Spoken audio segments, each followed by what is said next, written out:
ਮਾਨ ਸਰਕਾਰ ਦੇ ਸਿਹਤ ਖੇਤਰ 'ਚ 5 ਵੱਡੇ ਕਦਮ। ਆਮ ਆਦਮੀ ਕਲੀਨਿਕ ਦੀਆਂ ਸਿਹਤ ਸੇਵਾਵਾਂ ਹੁਣ ਘਰ ਬੈਠੇ WhatsApp ਤੇ ਮਿਲਣਗੀਆਂ। ਆਮ ਆਦਮੀ ਕਲੀਨਿਕਾਂ 'ਚ 107 ਕਿਸਮਾਂ ਦੀਆਂ ਮੁਫਤ ਦਵਾਈਆਂ।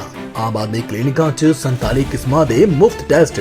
ਆਮ ਆਦਮੀ ਕਲੀਨਿਕਾਂ 'ਚ ਐਂਟੀ ਰੈਬਿਸ ਦਾ ਮੁਫਤ ਟੀਕਾ। ਆਮ ਆਦਮੀ ਕਲੀਨਿਕਾਂ 'ਚ ਗਰਭਵਤੀ ਔਰਤਾਂ ਦਾ ਮੁਫਤ ਇਲਾਜ। ਇਹ ਹੈ ਨਵਾਂ ਪੰਜਾਬ, ਜਿੱਥੇ ਇਲਾਜ ਵੀ ਮੁਫਤ ਤੇ ਇੱਜ਼ਤ ਵੀ ਪੂਰੀ, क्योंकि लोगों की सेहत है सरकार की जिम्मेवारी। वोट चोरी की जो चर्चा है वो पूरी दुनिया में है, ना केवल देश में। लोगों ने कहा कि नरेंद्र मोदी जी ने वोट चोरी करके इस देश के अंदर सरकारें बनाई है। 11 साल हम चुप रहे, हमें शक था गड़बड़ है, लेकिन जब तक सबूत नहीं थे तब तक आमने सामने आना मुश्किल था। सबूतों के साथ, तथ्यों के साथ, कैसे हरियाणा लूटा, कैसे महाराष्ट्र लूटा, कैसे छत्तीसगढ़ लूटा, कैसे मध्य प्रदेश लूटा, कैसे 2 बार नरेंद्र मोदी ने केंद्र में सरकार को लूटा।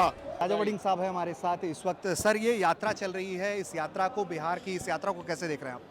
भाई, यात्रा एक परिवर्तन के तौर पर इस यात्रा को देखा जा रहा है। पूरी दुनिया में इस यात्रा की चर्चा हो रही है।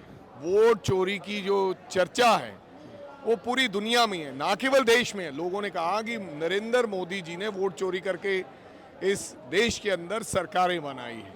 11 साल हम चुप रहे, हमें शक था गड़बड़ है, लेकिन जब तक सबूत नहीं थे तब तक आमने सामने आना मुश्किल था। सबूतों के साथ, तथ्यों के साथ, कैसे हरियाणा लूटा, कैसे महाराष्ट्र लूटा, कैसे छत्तीसगढ़ लूटा, कैसे मध्य प्रदेश लूटा, कैसे 2 बार नरेंद्र मोदी ने केंद्र में सरकार को लूटा, उसका भांडा जो है वो फूट चुका है। लोगों के सामने चेहरा नंगा हो चुका है। सर, ये जो भीड़ आई हुई है यात्रा में, या जो समर्थक हैं जो देखने आ रहे हैं राहुल गांधी को, प्रियंका भी आई हुई हैं, उस क्रेज को लेकर क्या आपको बिहार में कांग्रेस का ये रिवाइवल दिखता है? मेरे को तो लगता है कि आप देखेंगे कि क्या होगा। एक नया परिवर्तन बिहार से शुरू होने वाला है। एक जिस प्रकार से लोगों के मन में उत्तेजना है, लोगों के भाव हैं, ऐसा लगता है कि नया सैलाब और इनकलाब बिहार से शुरू होगा। एक आखिरी सवाल है वड़िंग साहब, एक आखिरी सवाल बस, कि कॉन्स्टिट्यूशनल अमेंडमेंट बिल को लेकर बड़ी चर्चा है, जेपीसी में भेजने की बात है। अमित शाह साहब कह रहे हैं कि उसमें गलत क्या है, कांग्रेस इसका विरोध कर रही है। ये आखिर क्यों किया जा रहा है? क्या कोई बड़े लेवल की कॉन्स्पिरेसी है, जिस कॉन्स्पिरेसी के तहत राहुल गांधी जैसे नेता भी कल को पकड़े जाएंगे? देखो भैया, कोई भी बिल जो आता है उसके अंदर उस प्रकार से बिल ड्राफ्ट किया जाता है कि कैसे ऑपोजिशन पार्टियों की आवाज़ दबानी है, कैसे पकड़ना है, कैसे अंदर देना है, कैसे इस्तीफा लेना है। ऐसा ही कुछ इस बिल के अंदर भी है। तो इसके ऊपर अभी चर्चा नहीं हुई, पार्टी ने अभी फैसला लेना है।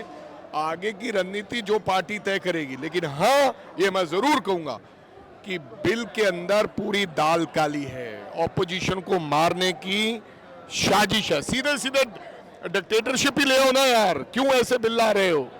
ठीक है, तो ये थे राजा वड़िंग साहब, जिन्होंने बातचीत के दौरान हमसे ये बताया है कि ये जो कॉन्स्टिट्यूशनल अमेंडमेंट बिल है उसके ज़रिए जो है ऑपोजिशन को ख़त्म करने की साजिश है।